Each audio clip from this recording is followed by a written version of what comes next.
But there is a discussion that we had a couple of weeks ago, and it is now in the news. Giggle versus Tickle. It is going back, and Yes. she is challenging the verdict. And I think this is on the back of what happened in Britain. In the UK, for those that don't know, the highest court in the United Kingdom ruled that for the purposes of their anti-discrimination legislation, a woman is defined as someone who is biologically female, i.e. was born as a woman. And that flies in the face of a federal court decision, which is not our highest court.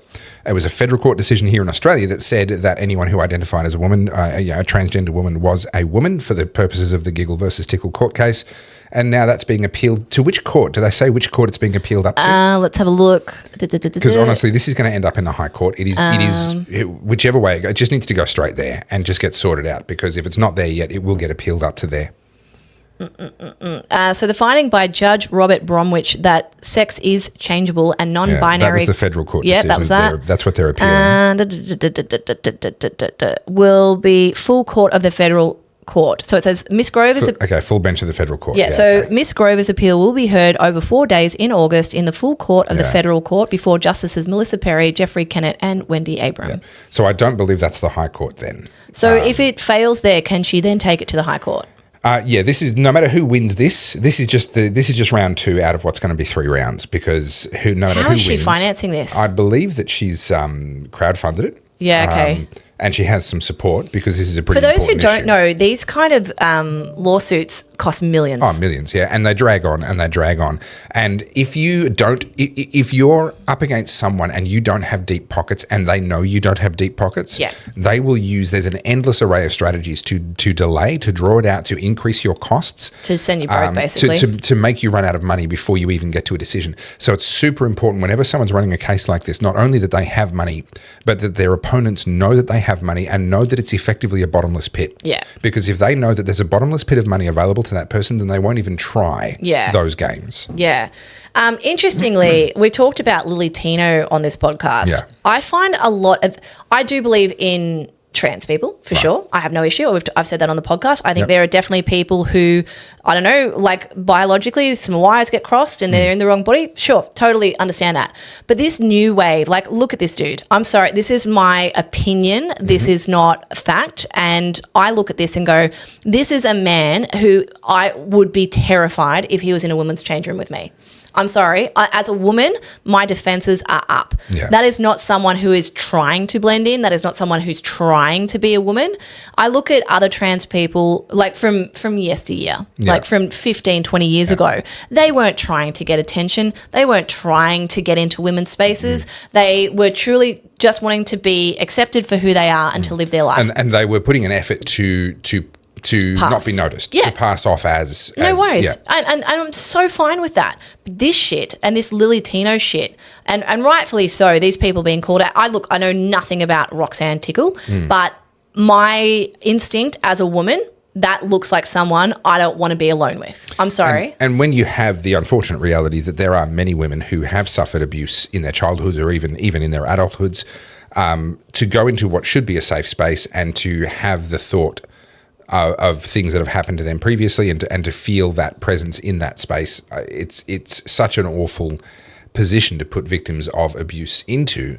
And I mean, this is really what it comes down to. Women's spaces should be available to women and should feel like, to the women that are in there, should feel like there are just women in here. But I feel like there's a conversation that this ties into the pedophilia thing that we had earlier. I'm not at all saying that Roxanne Tickle is a pedophile. That's not my point. What I'm saying is there's a real discussion that we can't have because we have to tiptoe around trans issues or LGBT issues. Yeah.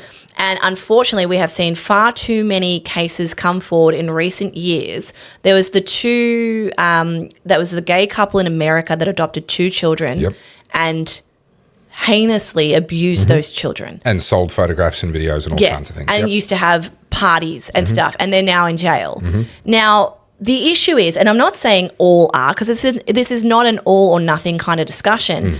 We need to take away all of this threatening of discrimination and bigotry away because we can't have the real conversation. This man that was convicted of is up for trial around pedophilia in the child care clinics. what do we know about him? What kind of person was he? Was he someone that was LGBT? I don't know. I haven't heard that come out. But I dare say that there are probably some warning signs there that make you go, okay, cool. You said before that trans men are 5 times more likely. That's the data out of the US based on who has been convicted and imprisoned versus their representation as a proportion of the population. Right. So, okay, so if that's the data, that means that, okay, there's nothing wrong with trans people, but when one presents to a situation like working in a childcare centre or something, there definitely needs to be protocol. And sure, maybe it doesn't seem fair, but unfortunately the data isn't fair, and this reflects that we need to take this a little bit more seriously. One of the really interesting things in our quest to get rid of all discrimination used to be a positive word. We would say that someone had a discriminating palate if they were capable of tasting things and so forth, or they had a taste for the finer things in life. Discrimination, to observe that one thing is better than another, is itself not actually an evil concept. Discriminating and treating some people as less than on the basis of physical attributes they had no control over, skin color, gender, etc., that's wrong. I'm wholeheartedly on board that. But the idea that we're not allowed to notice is taking it way, way, way too far. Now, me personally, if I was getting a babysitter, it would not be a male. Yeah. All right. I'm sorry if you're on the webs on the pages for babysitters in your local area and you're a male, you're not getting a look in. I am discriminating against men in the babysitting space when it comes to my kids. 100% I am. Now my kids aren't in childcare. They if they were, the preschool that my daughter goes to has all female staff. Right. Am I discriminating? Yeah. Yeah. And that's your prerogative as well. Absolutely. I'm the father of these children. I'm accountable. I'm responsible. And I'm not going to put them in a position where there's that little alarm bell in the back of my head. My son does do some group activities, but I've gone to the locations where he does those activities and I've observed all of their facilities and I've satisfied myself that there are no opportunities within the way they're set up and the facilities and the rooms they have and all the rest of it, that there aren't opportunities there for predators. And if there were, we would find a different thing for him to do. Yeah. I'm sorry, that's the world we live in. And it only takes one incident to really make its mark on a kid. This is totally unrelated, but I'll tell you a little story because I've never forgotten a bit. And I'm 39. So I used to do ballet and I went to dancing 3-4 times a week and I loved it. And I loved it until I was about 9 years old, 8 or 9, I think. And I went to like a summer camp or like summer training kind of thing. Yeah. And we had some fancy snooty faluty like French ballet teacher who was a man who came in, and the only thing he was missing was a cigarette. And he took one look at me and just looked at me with utter disgust. And he said to me, "You look like you've swallowed a watermelon." Wow. I was an 8-year-old kid in a fucking leotard. Yeah, and that's what he said. "You look like you've swallowed a watermelon." Now, I wasn't a skinny or a fat kid. I was just literally You're just a kid. I was just a kid. But ballet is sort of the preserve of exceptionally skinny girls. And I was of most of the children, like I guess you'd say the chunkier one. Yeah. I wasn't fat by any stretch, by the way. I was just the chunkier one. But amongst the girls that do ballet. Yeah. And my best friend, who was a neighbour, we used to call her skeleton because she was just one of those pencil thin kids. Yeah. And so from that day on, I have had this complex about my body and it's never left me. Yeah, right. And I've made peace with it. But my point of telling this story is those moments in a child's life can drastically change everything about how they build self-esteem, the way they see themselves. Yeah. And like, I'm a big girl now, I can see past it. But Sorry, did you intend that pun? Yeah. Thank God for Ozempic. But like, I look at this and I go, these abuse situations, right? Like they ruin people's lives. And it's not just about I'm so sorry, here's some money to compensate for you. It's like, it should never have happened. I mean, all these Pakistani rape gangs in the UK, it's terrible, it shouldn't have been covered up. It should never have been a possibility we need to look at how we stop it. And if that conversation is hindered because we've got to be careful of people's feelings like Roxy Tickle and stuff like that, I'm sorry, go fuck yourself.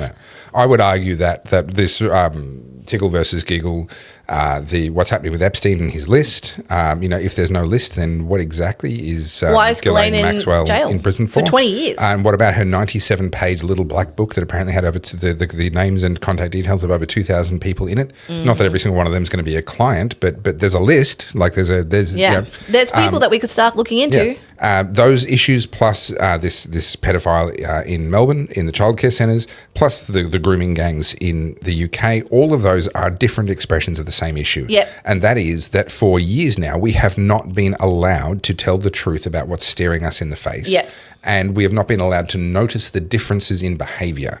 I mean, okay, fine, you don't want me to notice skin colour. No problem, that's fine. But I'm allowed to notice the differences in behaviour. Yeah. And I'm allowed to notice that some people tend to be more one way and other people tend to be more another way. That is an observation. That's not prejudice. That is an observation. Yeah. And we need to be allowed to observe and allowed to actually have these conversations again. I'm actually listening to 1984 again, the George Orwell book. Yep. And I read it years and years ago, but in my quest to try and get away from just being inundated by stuff, I'm listening to a lot of audiobooks. I wish I had the time to sit there and manually turn pages. Unfortunately, I don't. So I do it, I'm doing the washing or walking the dog, whatever. And they were talking about rewriting history. You know, that chapter where they're talking about, the lead character, his job is to rewrite the documents. Yes. And he was talking about how things now can exist because they were written into history and all context of it. And that's kind of what there's no history. There's just an ever-changing present in which the party is always right. Yes. Yeah. And so even if Big Brother got it wrong, it was rewritten so that he foresaw things unfolding. Right. Yeah. I feel like that's what woke was. And again, I use it as a collective term. What I'm saying is there was an era there where you saw things with your own eyes and you were gaslit to believe the opposite. That all trans people just want to be accepted. Love is love, equal rights and all this sort of stuff. And then all this stuff comes out and you go, but hang on a minute, the thing that we warned you about is happening and you're telling us it's not happening. Hey guys, thanks for watching another short clip from the Oddcast. If you want to watch the full video, it's over on YouTube at the Oddcast HQ, and you can see more from me and Topher over there. Don't forget to like, subscribe, and keep up with us in the comments.